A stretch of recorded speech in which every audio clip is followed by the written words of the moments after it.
Aquí es un lujo, ¿no? Para Musicaires en este momento, ¿no? En el que tampoco hay ningún tipo de concierto, no hay ningún tipo de contacto con el público, el poder estar en un acto como este, el que nuestro vídeo haya sido seleccionado dentro de este apartado de Espiello, pues para nosotros es un orgullo, ¿no? Es una felicidad, ¿no? El poder haber compartido este rato con todos los premiados y con toda la gente que ha estado aquí en este acto.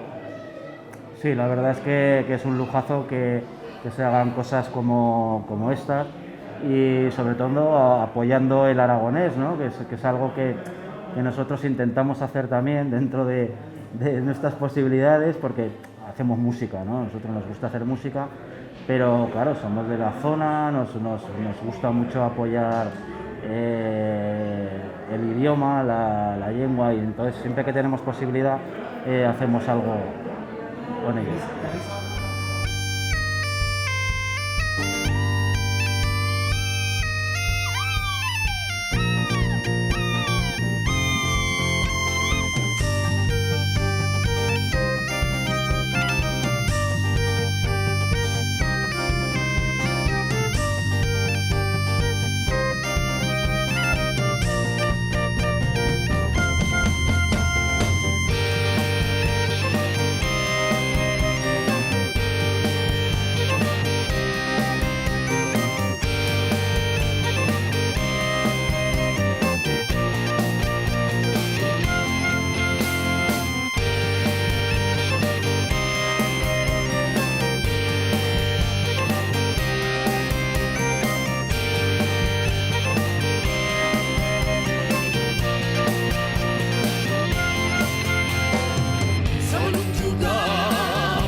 Si están juntos, si no seren arena en el mar, seren si no tabal en desierto, al que de uno siente cantar.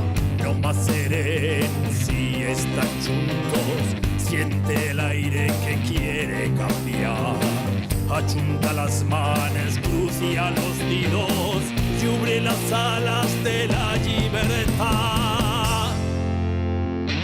Solo un jugar va a soñar, solo un jugar ne puede amar. O sea que sí, tenemos y aún tenemos otros proyectos que están ahí en el tintero, que van a ir saliendo poco a poco, un poco también motivados por lo que comentábamos, ¿no? Que como no tenemos bolos y seguimos teniendo esa inquietud de seguir estando allí, pues un poco seguimos trabajando, apoyando el aragonés, la música y sobre todo en atención a la gente que nos sigue, ¿no? A nuestro público que queremos un poco pues decirles que estamos allí, ¿no? Que seguimos aquí, que de pronto nos encontraremos en los escenarios, pero que de momento estamos en las redes, ¿no? En las redes sociales. Sí, luego también otra cosa que nos gusta siempre hacer mucho, hablando de nuestro público, es trabajar para los niños, ¿no? Hacemos cosas para niños y ahí es donde intentamos meter la lengua, ¿no? Porque qué mejor público que el público infantil, ¿no? Entonces hacemos música, hacemos conciertos didácticos, ¿no? Enseñando instrumentos, enseñando esas lenguas, ¿no? Y eso nos encanta, ¿no? Además, siempre de lo que más nos ha gustado es que hemos intentado hacer cosas exclusivamente para ese público infantil, y luego lo que ocurre es que el público adulto se apasiona también por eso, les gusta. Al final pues tenemos que hacer, lo intentamos adaptar, ¿no? Como más familiar, ¿no? Y bueno, y al final funciona para todo el mundo, ¿no? Pero el público infantil nos apasiona.